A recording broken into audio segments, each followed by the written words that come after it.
And here's the new studio. We got some work to do. And here we are. The first thing I did was fill in the holes on the walls, the one that are going to be on camera. And no worries about the white because they're going to be painted really dark later. This was a simple process.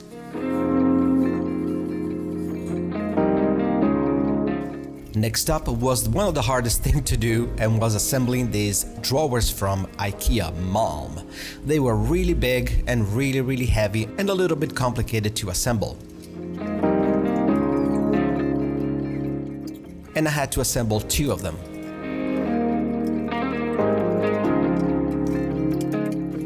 Also, I'm gonna show you in a bit that I did a little modification to these drawers, just to fit my needs and hold the printers a little bit better.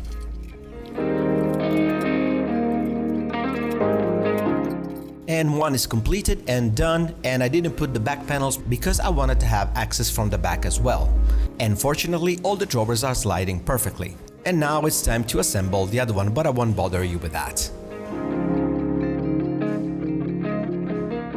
And this was definitely the most fun part of building the new studio, painting the walls. I chose this really dark gray because I wanted to have a really nice contrast between me, the camera, and the printers. It goes without saying that masking the sockets and the edges of the walls were a little tedious, but it was worth it.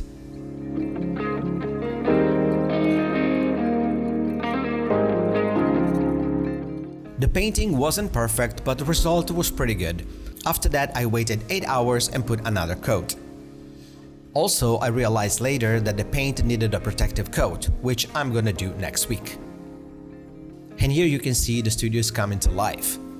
As you can see here on the left, I did put on a curtain because I wanted to continue the wall. I did that because I wasn't able to put on a drywall.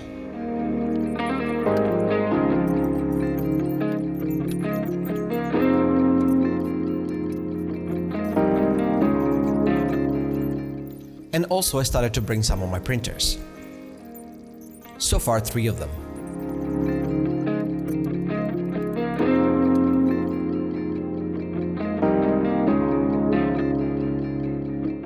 And if you watch my previous videos, you can recognize the same panels. I decided to put them on the other wall because they were fitting perfectly, and also I can put my desk, my computer, and the CHUTEs and all other tools that I need for my editing and designing and all the other stuff that I do on my computer. I used some double tape and then I nailed them completely on the wall. This was a really long process because the nails were really small and I had some troubles hammering them on the wall.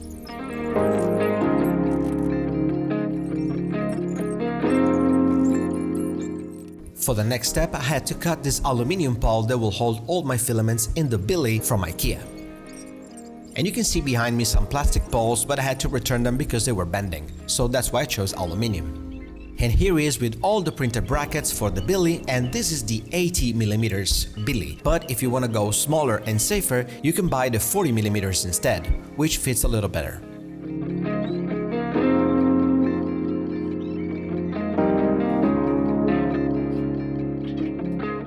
Those 3D printed brackets are available on Maker World, and thanks to Valeria and Mattia for suggesting this. Here you can see 2 of them, but I actually bought 3 of them. Maybe it's a little bit overkill, but I have a lot of filaments to store.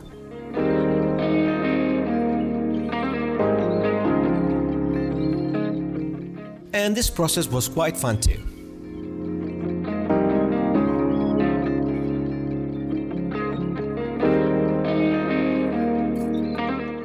Definitely a great choice with the aluminum poles.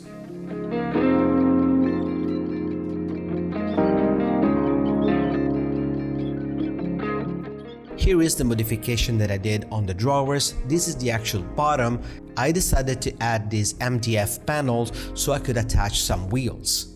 This instead is the top. I decided to add 10mm more at the back just in case I'm gonna get some bigger printers. And stay tuned until the end because while I was doing all this, Bambu Lab reached out and sent me something that you're going to see very soon.